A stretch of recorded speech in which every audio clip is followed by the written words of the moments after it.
Hey everybody, Nick here, and today I got a review for you of this very interesting little pen right here. This is the Machine Era Original Pen.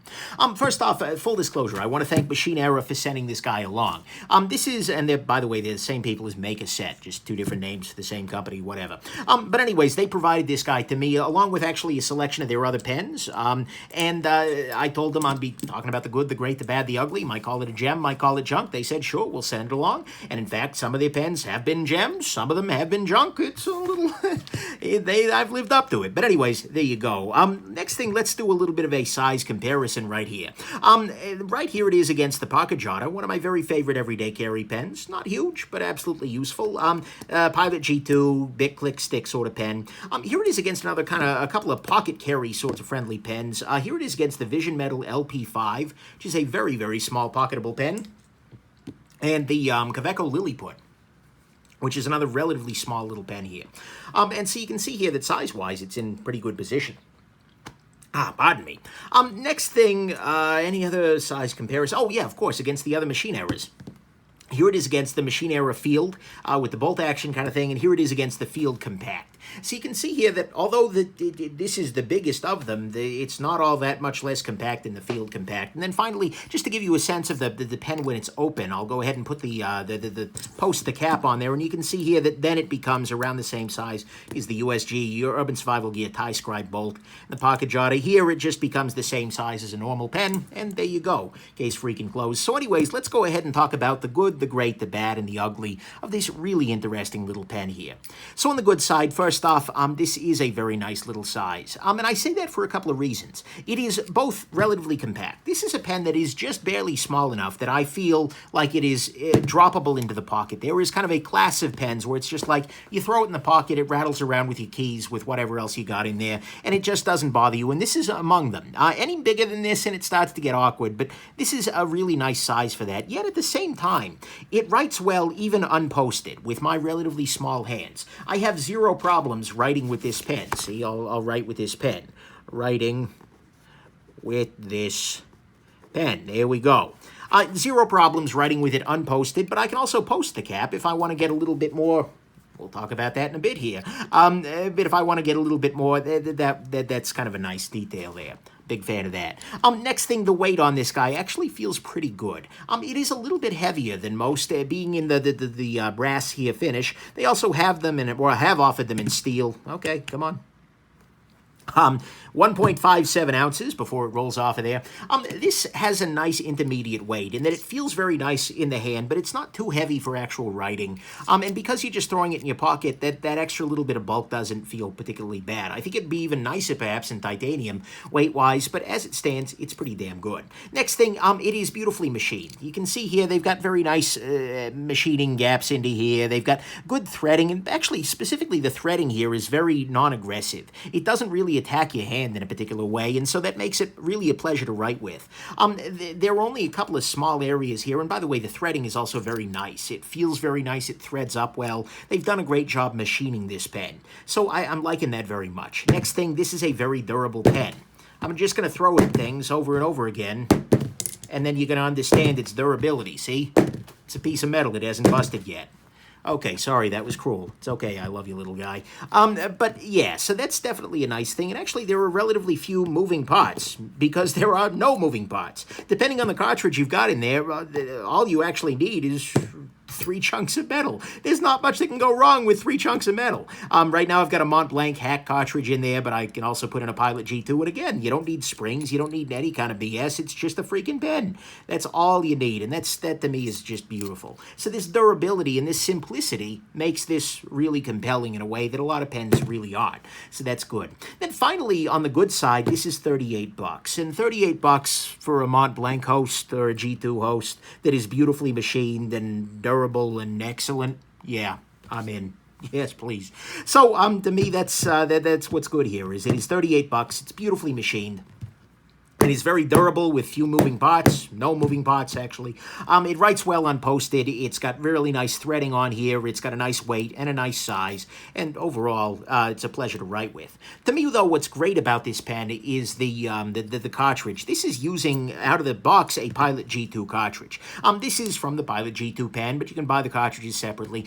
Look, this is a fine pen, I guess, but it doesn't feel terribly classy. It doesn't feel particularly excellent. This absolutely does. And so the G2 cartridge writes really well, but more importantly, and one thing to note though is the G2 cartridges are getting pretty universal, at least here in the US. You're really hard-pressed to walk into an office supplies store and not find the Pilot G2. So even if you run out of ink on a business trip or something, there's a pretty solid shot that you're going to be able to find yourself a cartridge sooner or later there. But the thing is, you can also use a Uniball Sino, I'm not quite sure how it's pronounced, but whatever it is, you can use one of them, and more importantly, you can use a Montblanc cartridge. You actually just need to do the Montblanc hack. What I mean by that is that if you, on the back of a normal Montblanc cartridge, where are you at, Montblanc cartridge? Come here. I know I've got one around here somewhere. The question is whether here we go. Okay, this is a Prometheus Alpha pen. On a normal Montblanc style cartridge, there's a big chunk of plastic on the back here, but you can actually just cut that off because it's hollow. You can just cut that off with like a pocket knife or sand it down or something like that. And once you have done so, the refill is almost exactly the same size as a Pilot G2. And as a result, you can fit a Montblanc rollerball refill, which is one of my very, very favorite pen refills ever, into this pen with no problem. It fits gorgeously. I don't know if fit can be gorgeous, but whatever it is, I find it personally very attractive. Then you've got a Montblanc pen here. And so to me, what is absolutely great about this is the refill choice, because you get the option of the G2, which is damn good and easily replaceable, the Signo, if you want to try that, or the Montblanc, which turns this into a really high-end writing experience for 38 bucks. So to me, that's what's great. It's a great choice of refill. On the bad side, this is a little bit on the heavier side. I was just saying the weight is good, and it does feel pretty substantial, but I'd like to see this guy in a different metal so that it's a little less heavy. And actually, that brings me to my next point, which is that, God, this needs more metal options. I would love to see this in titanium. I would insta-buy this in titanium, partly because I'm kind of a whore for titanium, let's be real here.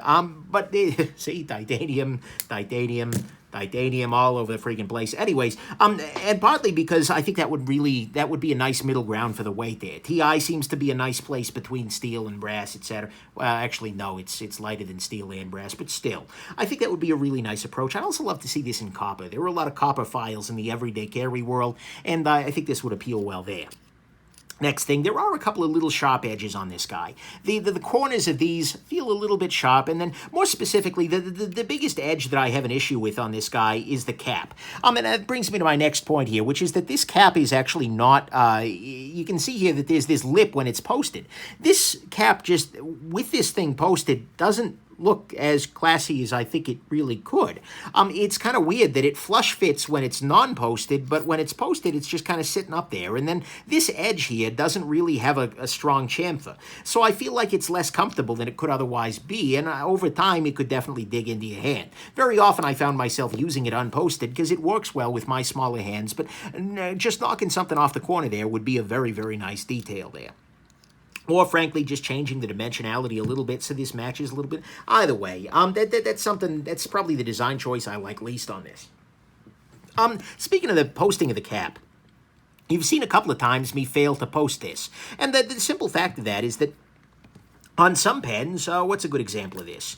Do I have a good example of this handy? I actually do not. But on some pens, you have a nice area of sort of ramp. Basically, oh, here we go. On this little guy, the Prometheus Alpha here, there's this area right here where it kind of aligns the cap before it gets to the thread, such that by the time you're at the threads, the cap can only be in the proper alignment and then case closed. Whereas on this guy, it's got this domed region right here, and so it's very easy to put the cap on at the wrong angle, and so there's kind of a little bit of wiggling and fiddling to do so you don't cross-thread the cap on there accidentally. So just a little tiny bit of runway, either built into the inside of the cap or built onto the tip of this guy, I think would make make this a little bit more compelling in the hand and make it a little bit easier to post that cap, especially with the relatively few twists required to get it on there. Not a big deal, but it's definitely a thing. And then finally, the only other thing I dislike about this guy is the lack of a pocket clip option. I'd love to see a pocket clip made available for this more directly. Some people were saying, oh, you can use a space pen clip. Well, that's great. But this seems like something would be very easy for Machine Era to sell as an accessory. And I think they should probably just make it an accessory, because I wouldn't want the price on this guy to go up too much. And I think for many people, this is just going to be a pocket pen. So there you go. That, to me, is what's bad here, is that there's no clip option. Posting the cap requires a little bit of jiggling, and when it is posted, it doesn't fit flush with a little bit of a sharp edge there. I got a little bit of other sharpness here and there on this guy, and love to see some more metal options, and it is a little bit heavy here in the brass. On the ugly front, there's honestly nothing ugly here, particularly. I just like this pen a lot, and that brings me to the final conclusion, which is that I like this pen a lot. Honestly, I think this is the very best way to put a G2 or a Montblanc cartridge in your pocket tomorrow, because it's a relatively inexpensive. You can get like 38 bucks for the pen and like 12 bucks for a pair of Montblanc rollerball refills, and case closed. Boom. Everyday carry perfection. I mean, seriously, because then you have a great refill. I've been drawing on my hand here, so I'm having some trouble, but you have a great refill. There we go. That's excellent. Wow, I'm not really advertising the Montblanc very well here, but like I said, I'm drawing on me more than anything. But the thing is, you have a really, really nice pen. It is every bit as good as a Montblanc rollerball in terms of the writing experience, but you have something that is very durable and that is very easily dropped in the pocket. And you end up with something that is really great feeling, that is really great writing. It's very easy to carry, even just thrown in the pocket, but also feels pretty classy, honestly. You take this out of your pocket and people are like, oh, that's a nice little pen right there.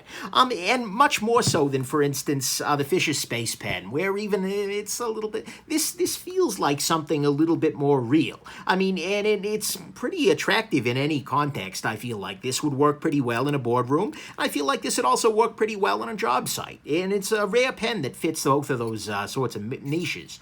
And so I really do like that a lot. Of course, it is not perfect. I'd like to see a little runway for the cap, like I said. I'd like to see a little bit more chamfer around the cap at the top there, and I'd love to see a clip option, but these are all subtle tweaks and pretty easy to do over time. So, in summary, I really do like this pen a lot. In fact, I would go so far as to say I love this pen.